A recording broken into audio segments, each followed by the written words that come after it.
So yesterday we were talking about Kepler, okay, and how Kepler figured out that planets orbit the sun in elliptical orbits, and the period squared over the radius cubed for any planet orbiting the sun is the same number. And we talked about how we figured all that stuff out. And I mentioned to you that he did that without knowing anything about gravity. Oh my God.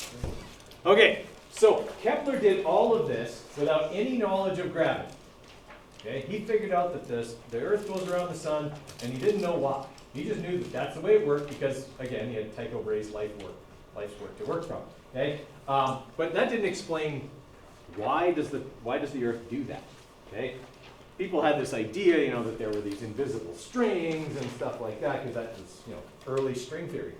Okay, everything's connected by these imaginary, invisible. That was, the magical thing of science always. It was this invisible string or thread or whatever. Okay, but in actual fact, it's the force of gravity.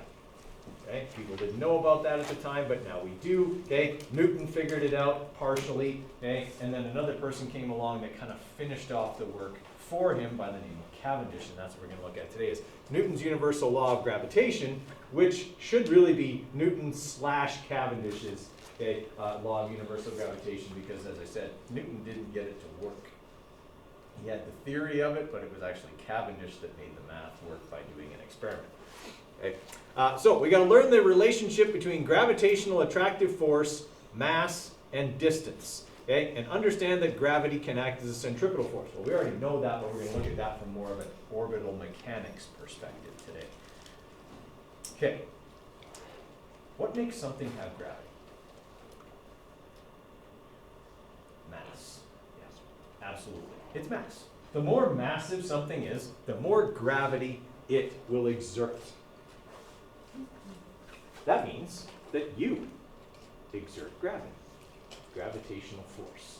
Okay? This is where, if you were in Mr. Dickey's class, he would make you feel really, really uncomfortable right now.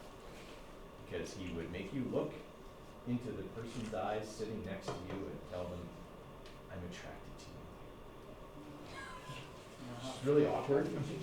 Really awkward and uncomfortable. Okay?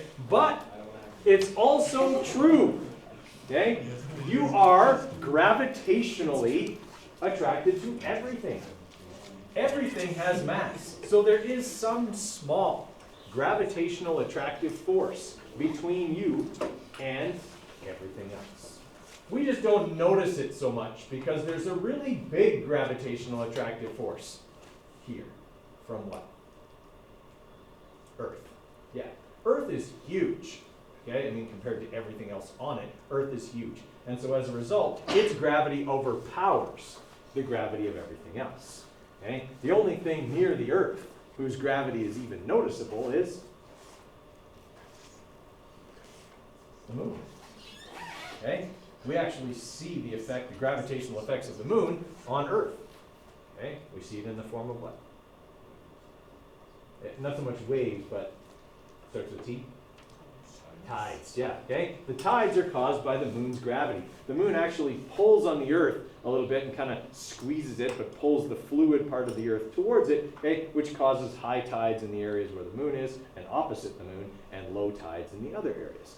Okay? And that's why we get a couple of different high tides and low tides during the day. And because the moon's orbit is slightly elliptical, we can sometimes get higher tides than normal, okay, and kind of average tides or lower tides than normal, just because of the position of the moon, how close it is, how far it is. So, two things affect how much gravitational force can be exerted between two objects. The mass of the two objects and how far apart they are.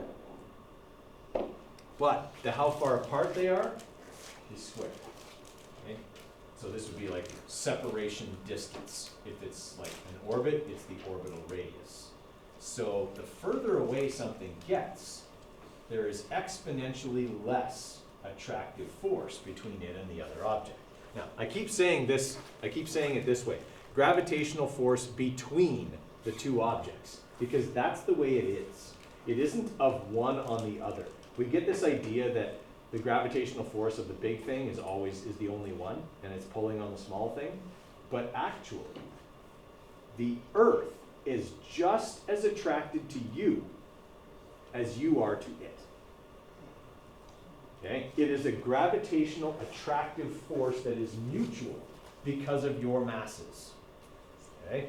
So, the Earth pulls on you with a force equivalent to your weight. You pull back on the Earth with an equivalent force. It's a mutual attractive force. What's different is that force acting on you could cause an acceleration of 9.81 meters per second squared. How much is it going to move the Earth?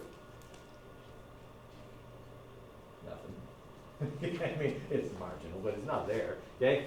But there is that attractive force between both you and the Earth. All right? So that's why there's an exponential relationship here. So,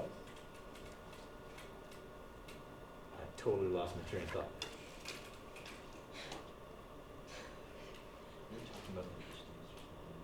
Yeah, I know. And then I had this great analogy, and it just gone. Okay, now this is what Newton came up with. Okay, Newton said the force of gravity is about these two masses and how far apart they are squared. Problem is, the math of this doesn't work. Okay, if I just multiply the two masses together and divide by the square of their separation distance, I get numbers that are astronomically large, like would crush us flat as a pancake if we were standing on the Earth's surface. Okay, so Newton could never really make this idea work. Okay, like he could make it work in theory, but he couldn't make it work practically. There was something there that he was missing, and it was a big something. Okay, that needed to get inserted into this formula that he didn't have. Okay, so for an object to have weight, weight is the gravitational attractive force between two objects. But up until this point, we've always been doing this. Fg equals m times g. Right? Which is just saying multiply the gravitational acceleration of Earth by the mass and you've got the weight. And that works. But it makes it seem like it's always the Earth pulling on the object, when in actual fact, it's the mutual attractive force between them. Okay? So, in other words, weight is dependent on your surroundings. Any two masses exert this mutual attractive force, okay, but it changes depending on where you are. So, if I am standing on the Earth's surface at sea level, at the equator, I weigh 684.6 newtons. Okay? But if I go to the North Pole at sea level, I weigh 688.3 newtons. I'm heavier. Why? Yeah, we did talk about this briefly. The Earth's not a perfect circle. Okay? The Earth is slightly ellipsoid. So when I'm at sea level at the North Pole, I'm closer to the center of the Earth than I am at the equator at sea level. Okay? Because in this formula that Newton came up with, okay, remember he said it's mass, it's the two masses, and their separation distance squared. Well, that separation distance is less at the North Pole than it is at the equator. Okay? So this plays a big role in the gravitational force that we experience. Okay? So much so, okay, that if I'm in Chicago, which is right near the Great Lakes, okay, I still weigh more than I do at the equator. Okay? So Chicago, from a perspective of latitude, would be right about there, okay? So closer to the North Pole than it is to the equator, okay? If I was on the top of Mount Everest, highest point on the Earth's surface you can stand on, I weigh more than I do at the equator, which means I'm closer to the center of the Earth on the highest point on Earth than I am twinkling my toes in the sand on the beach at the equator. Strange but true. That's how not round, but also not flat the Earth is. Okay? The Earth is an ellipse. Okay? And this number, okay, can change, and it can drastically change our experience of weight. Is there like pictures that you can look at that show that the Earth isn't a perfect circle? Not really. I mean, we're saying, sure, there's these differences here, but we're talking on a scale of the Earth. that they don't add up to very, like they're not really visible. Like if you're looking at the Earth as just like a hard ball, and like the Earth from at that scale would be like a cue ball, like a billiard ball. It'd be almost smooth. And we know that the Earth's not smooth. I mean, Mount Everest is pretty tall, but like you barely feel that on a model of the Earth with your finger, right? That's what we're talking about in terms of scale. So yeah, sure, at the equator and on Mount Everest, I'm further from the center of the Earth, but not by an amount that really makes a noticeable difference, right? A calculable difference, but not really noticeable difference. All right, is everybody okay with that? Okay, and when you get out, you know, like to low Earth orbit, okay, if you're in low Earth orbit, you still have weight. So if you were on the International Space Station, you'd still weigh 647 newtons. Right? You feel weightless because you're always falling, but you're still attracted to the Earth. That's why you're always falling.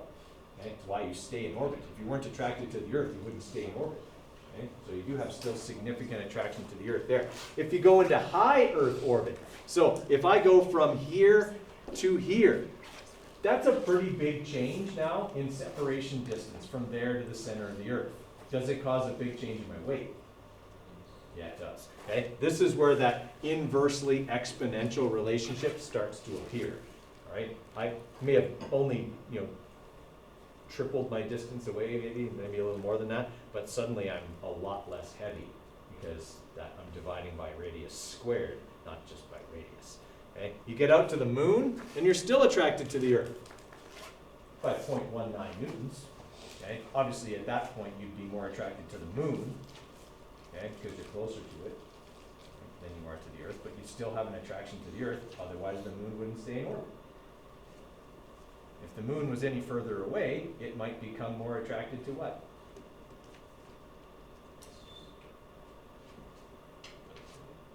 Another planet or the sun, probably.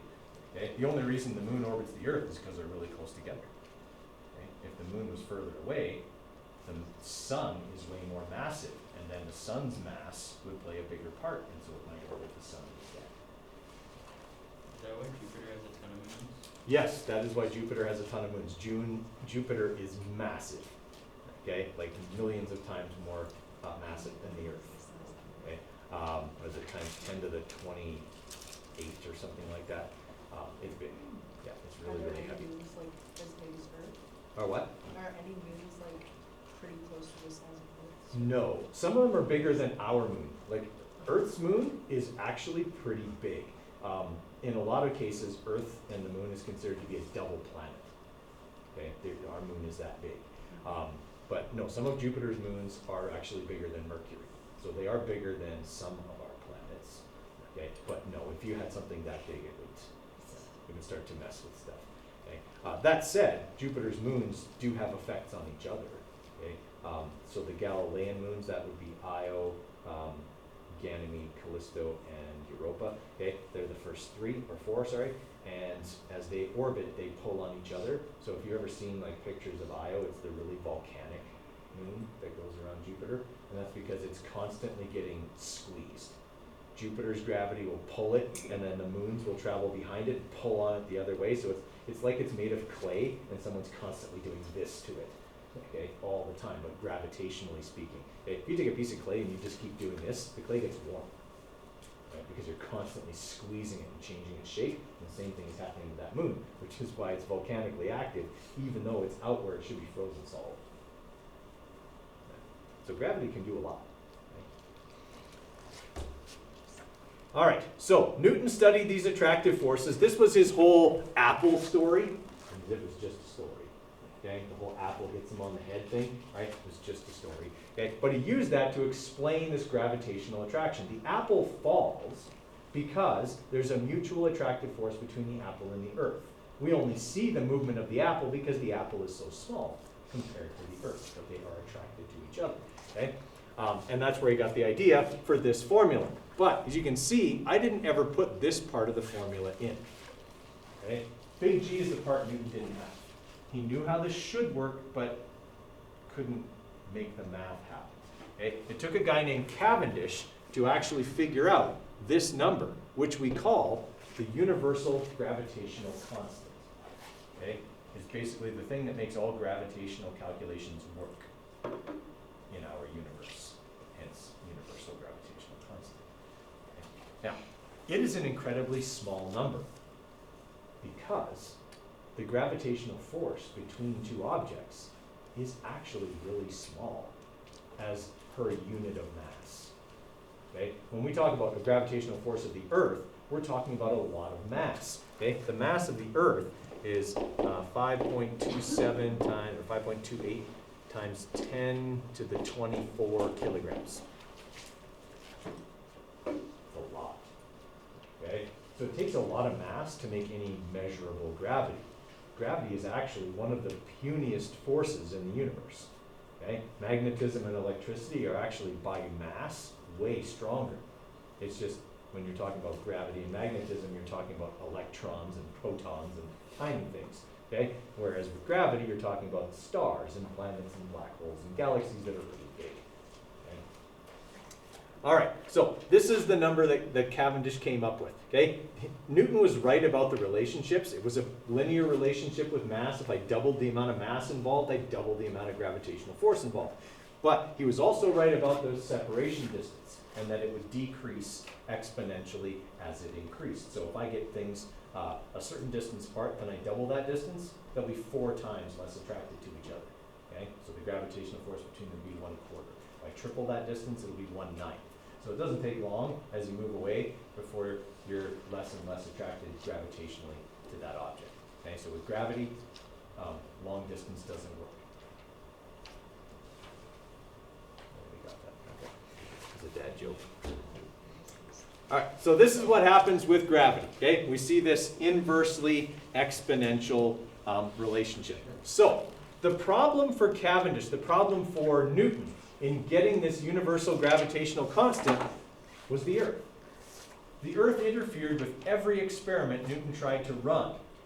Okay? Every time he tried to find the gravitational attractive force between two objects, the Earth would attract them and the experiment would be ruined. Okay? So it took Cavendish to come up with this idea. Now he didn't have a laser, but this is how you would do it in modern times. He just had a beam of light.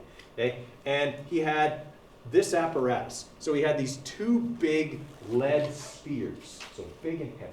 Okay? And he had them on a rod. This rod essentially was stationary and couldn't move. Right? Then he had a torsion fiber, which is a really light wire. Okay? And being a torsion fiber, we would know how many newtons it would take to twist it, torque it. Okay? So being a torsion fiber, we would know that if it turned X many degrees, that would require X many newtons worth of force. Okay? So he attached this torsion fiber to these 2 little spheres that were made of like pith, kind of like cork or styrofoam, so quite light. Okay? So he put them on the end of this torsion fiber with a mirror, and then he just set them a little ways away from the big spheres. Now, because it was horizontal, what did it take out of the equation? Force of gravity from the Earth. Okay? The only way these things could move is horizontally. So they would pull towards each other if there was a gravitational force. Okay? That gravitational force could be calculated because we would know how much the fiber twists based on how many degrees it would move. Then we'd know the force of gravity between the 2 objects. We'd know the mass of the 2 objects, how far apart they are, and we'd be able to get that missing number that Newton could never get. Okay? And this actually worked. I found a video of it on YouTube the other day. Okay? It's the first time I've ever seen anybody do it.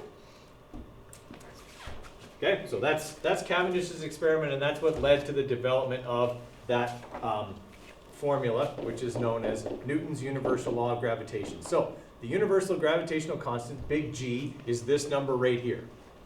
Okay, it is on your formula sheet, so it is not a number you need to memorize. Neither are the units. Okay, so 6.67 times 10 to the minus 11.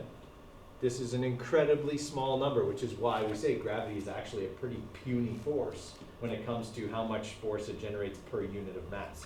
Okay, so that number there goes in for G. Okay, multiply that by mass 1, multiply that by mass 2, okay, over the separation distance squared. Right, so any increase in mass will have a linear effect on the force of gravity.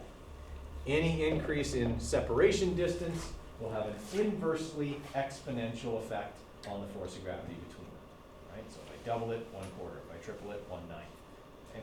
Everybody all right with that idea? Okay. So let's try this problem right here. We got a melon taken to the moon as a food item, even though we saw that, Chris Hetfield said you would never take like fresh fruit or anything like that. We're just going to say they did. Okay? Its mass is 0.65 kilograms. The mass of the moon is 7.36 times 10 to the 22 kilograms, and the radius of the moon, since we'll be standing on its surface, is 1.74 times 10 to the 6. So that'll represent our separation distance, or R. Okay? What's the weight of the melon on the moon? Okay? We got to use this formula because we can't use this one. Because I don't know what G is on the moon. It's actually a lie, I do know what it is. But we're going to pretend we don't. Okay? We can't use G because G can change. G changes depending on where you are. Right? So we're going to use the separation distance and the mass of the moon and the mass of the melon.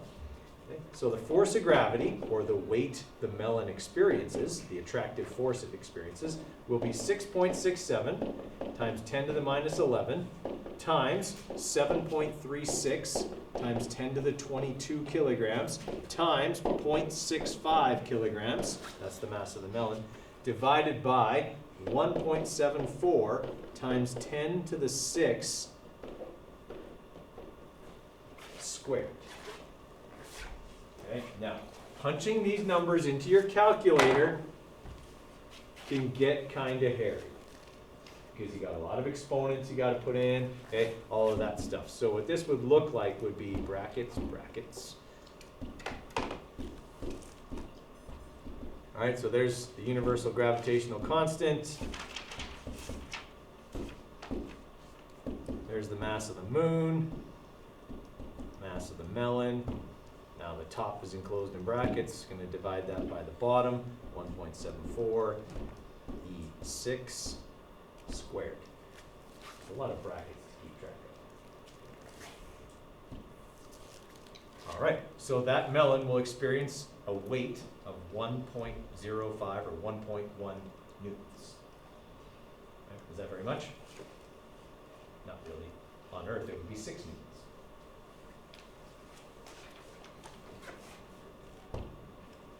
Okay, is manipulating that going to be all that tricky?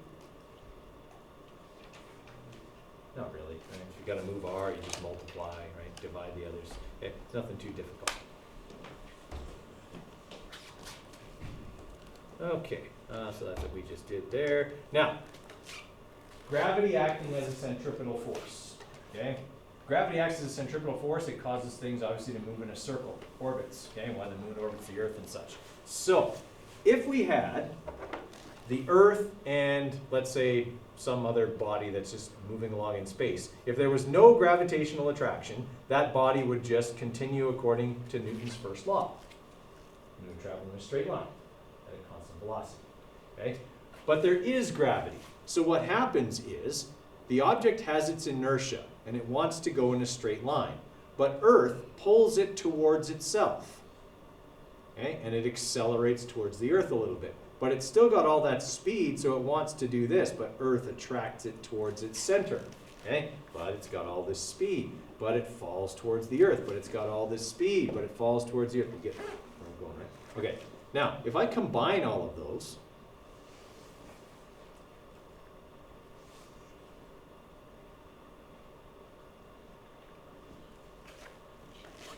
I get an orbit. So an orbit is achieved because gravity acts as a centripetal force, which causes something to constantly fall towards it. But if that object is moving fast enough, it never gets any closer and maintains a stable distance away from the Earth. Okay? This is how all satellite motion works. Okay? You want something to orbit the Earth, you just have to make it go fast enough that it can't fall back. Or, sorry, won't get closer. It's always falling, but won't get closer. Okay? So basically, satellite motion, which we'll talk about on Monday and Tuesday, okay, is achieved by you make something go fast enough that the distance it falls is accounted for by the amount the Earth curves away. Okay? which near the Earth's surface means something needs to move at about 8 kilometers per second. Okay? You have to travel 8 kilometers for the Earth to curve away from you 4.5 meters, because that's how far you fall in 1 second. It's 4.5 meters, okay, in the first second of a fall. So you got to go 8 kilometers to account for the Earth's curvature, 4.5 meters, and so on and so on. All right. So, Newton's first law says any body, okay, will remain in motion unless acted upon. Okay, that gravitational attraction is caused by any other mass. Okay, the sun is by far the most massive body in the solar system, so it exerts the most force and keeps the planets in their orbits. Okay, going around and around like so. And of course, because the moon is far closer to the Earth than it is to the sun, r is small enough that the gravitational attraction between Earth and the moon is enough for the moon to orbit the Earth and not fly off and orbit the sun, for all intents and purposes. Because actually, the moon is going to do that. The moon is getting further away from the Earth all the time. And eventually, the moon will fly off, which would be really bad for us. Because it's actually the presence of the moon that stabilizes Earth's orbit, stabilizes Earth's rotation, stabilizes Earth's seasons, all of it. When the moon is gone, we're going to be in real trouble. Don't worry, that's not happening tomorrow or even the next day, because the moon is getting further away from the Earth at a blazing 2 centimeters per year. Really not going to be a problem for us, or our grandchildren, or our great great great great great great great great great great great grandchildren, okay? Or even their great great great great great grandchildren. Okay? Not going to be a worry. Okay, so we talked about all of that. Okay, so here's what we want to do. I want to figure out how fast the moon moves as it orbits the Earth. Okay, so in order to figure out how fast the moon orbits the Earth, I have to say that the force of gravity is acting as a what? As a centripetal force. Okay, this relationship right here is the basis for satellite motion, as I mentioned a minute ago. Right? So, force of gravity can be calculated by going big G times mass, in this case the mass of the Earth, times the second mass, the mass of the moon, divided by r squared. And this will be the average Earth-Moon distance, which is 3.85 times 10 to the 8th, if I'm not mistaken. It's on your formula sheet. Okay? That's going to equal centripetal force, which is mv squared over r. How many masses do I have in this equation? Nope. 2. Remember, this is centripetal movement, right? Circular motion. Which object's moving in the circle? The moon. The real answer would have been both of them. But we're going to simplify things and say just the moon. Okay? So this is also the mass of the moon over here. All right? What's going to happen to the mass of the moon when I start manipulating? Right. You know what that means? It means that no matter what is out where the moon is, if it moves as fast as the moon, it'll orbit. It could be a golf ball. It could be the moon, okay? It won't matter. Its mass won't matter, okay? As long as it goes whatever speed the moon is going, it would maintain orbit at that distance. All right, so I want to solve for how fast the moon is orbiting the Earth. So I'm looking for v. So I'm going to multiply both sides by r. So r comes over here. I got r on the top, r squared on the bottom. What's going to happen? Okay, so I still have an r on the bottom. Okay, and I'm going to divide both sides by mass of the moon. That's going to cancel. And that gets v squared. I want. Okay, so this should get me the speed of the moon in its orbit. All right, so I got to plug in for g here. 6.67 times 10 to the minus 11, Cavendish's number. Okay, times the mass of the Earth. Okay, which is, 5.98 times 10 to the 24. And divide that by the average Earth-Moon distance, and it's 3.85 times 10 to the 8, right? Yep.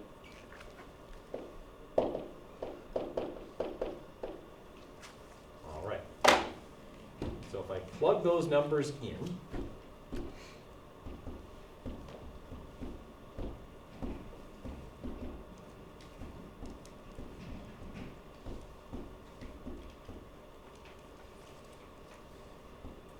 don't think I have enough brackets, but okay, it's gonna square root the whole thing.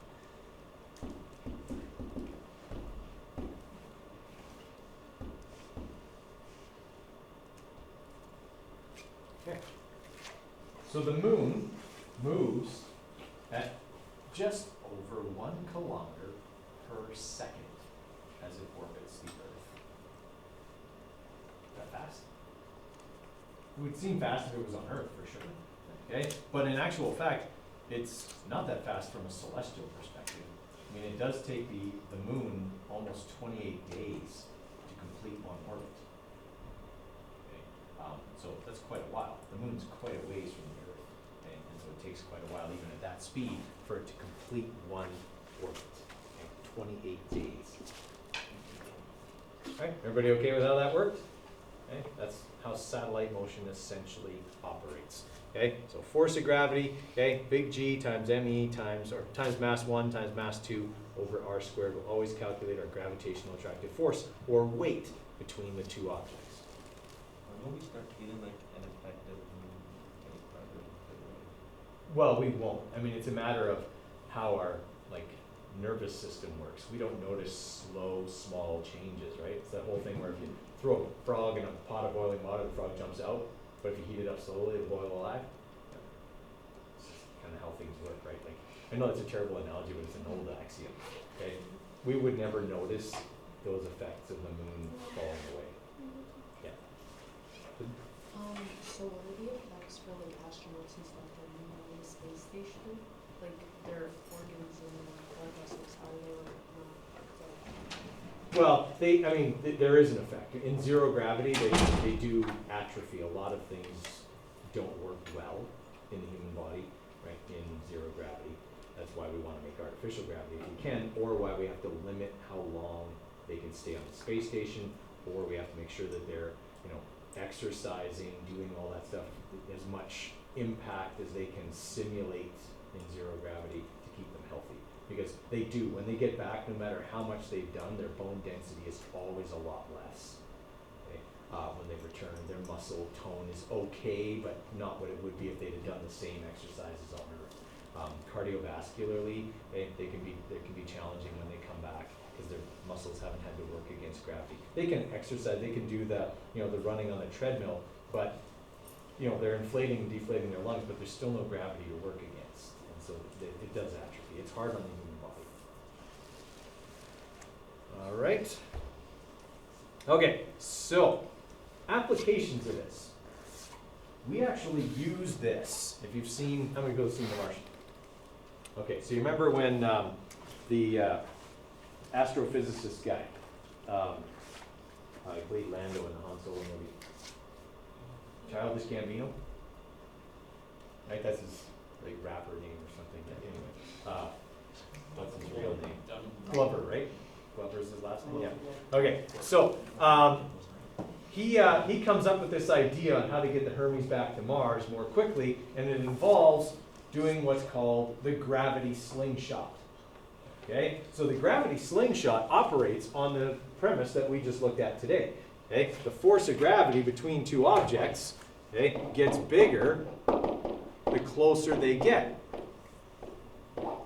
So if you run a spacecraft towards something with a lot of mass, it obviously accelerates because of gravity.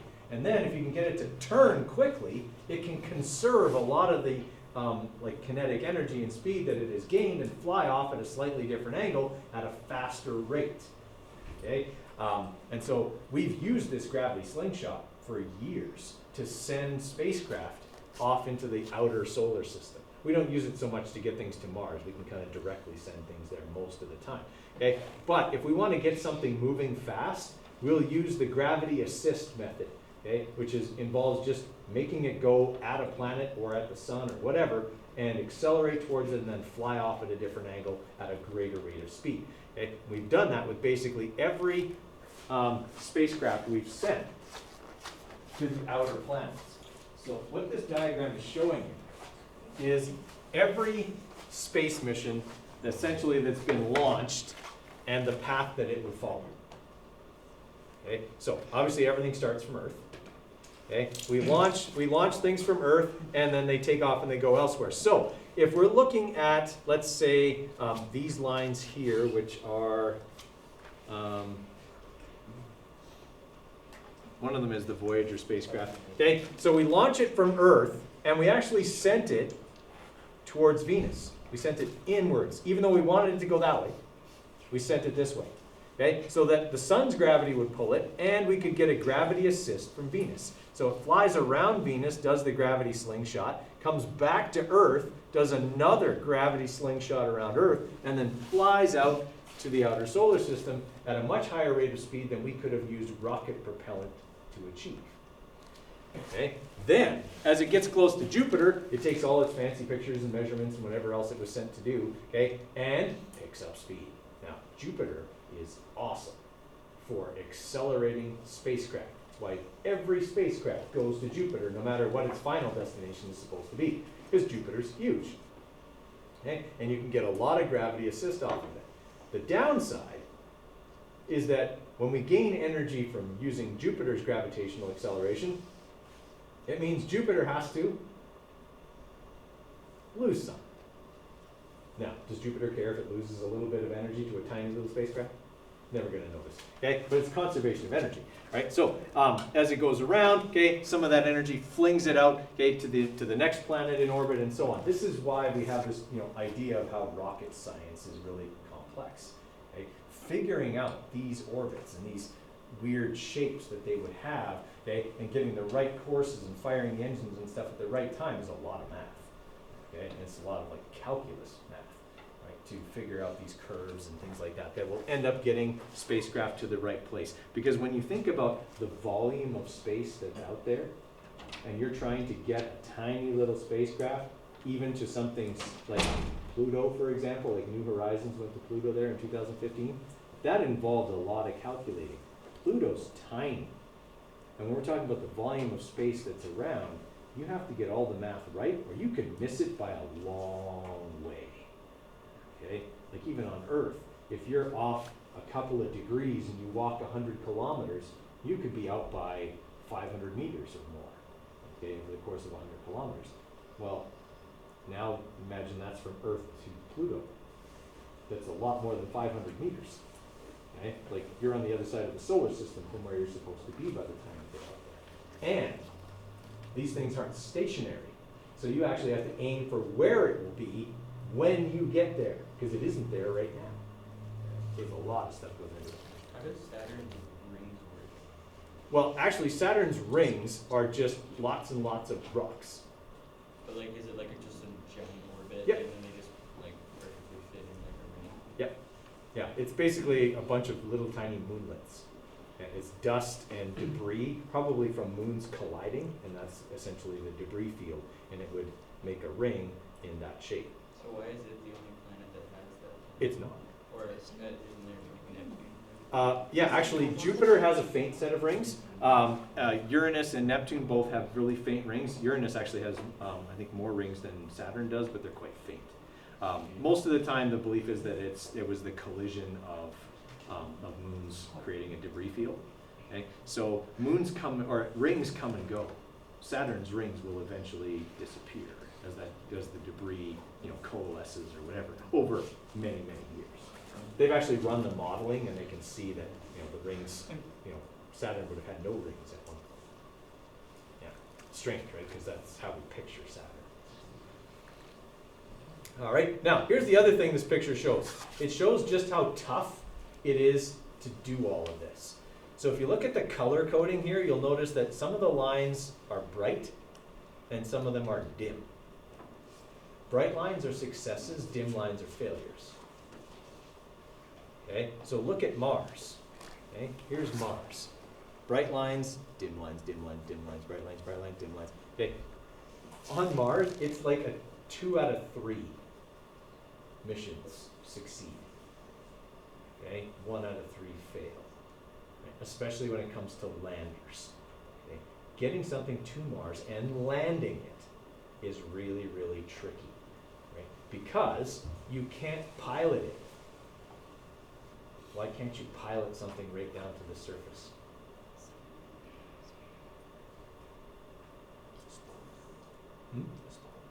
Nope, that nothing to do with storms or atmosphere. It's about how far away it is. It takes too long for the signals. Okay? We can't pilot something because there's a delay. Okay? If we send radio signals to Mars, they travel at the speed of light to Mars. But it takes a couple of minutes for them to get there. You've seen The Martian, you know, this was the problem he was having, right? He could type and then he had to wait. Right? He had to wait for the answer, right? Like sometimes an hour for that answer to come back, okay? Because he would get it, have to do something with it, type it, send it back, right? Well, imagine you're trying to land something and you're like, okay, make it go to the right 2 meters. Now wait 25 minutes. Did it go? Oh, it didn't? Oh, wait, it's out of fuel. Now it's crashed and it's a smoking crater because, yeah, we can't wait that long. So it all has to be done by the spacecraft's computers, and they make mistakes sometimes. Right? There are a lot of craters on Mars that are not from meteors. Okay? They are from the spacecraft that we failed to land properly. All right, you can even see the moon was not like a super success rate either. Okay? Had lots of failures, especially early on, okay, going to the moon. Right? Venus had a lot of failures, especially early on. Okay, it's actually interesting. Getting something to land on Venus is really, really tricky. Why? It's not to do with the piloting. This time it is because of what you said. Yeah, well, it's the atmosphere and it's too hot. So the Soviets and the Americans kind of had this thing going on in the space race, right? The Soviets kind of picked Venus and the Americans kind of picked Mars. And the Soviets were trying to land stuff on Venus. Well, the first spacecraft they sent, it got crushed by Venus's atmosphere. It didn't burn up. It was crushed like a pop can because Venus's atmosphere is 100 times thicker than Earth's. When you are on the surface of Venus, there is more pressure from its atmosphere than at the deepest point of the ocean on Earth. So you have to build something tougher than the toughest submarine you've ever built in order to survive landing. So imagine back in Soviet Russia. Okay, you build this spacecraft, it only gets halfway down through the atmosphere before it's destroyed. Okay, so then you build it stronger, and it gets to the surface and then melts. So you build it with a good cooling system.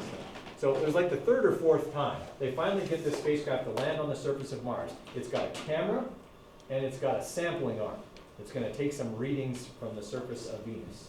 Okay, so the camera's right here, sampling arm is directly below it. Now, to protect the camera had a lens cap.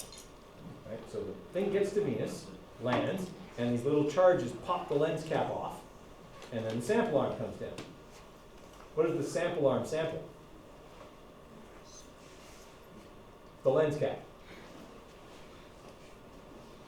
You know somebody ended up in a salt mine in Siberia over that screw up. You sampled the only thing brought to Venus from Earth. Because you put the camera right above the sample arm. Okay, where did you think the thing was going to go? Okay, so that didn't work out very well, but they did eventually get some of their spacecraft to last for like over an hour. Show you some pictures next time. Okay, have a good weekend, guys.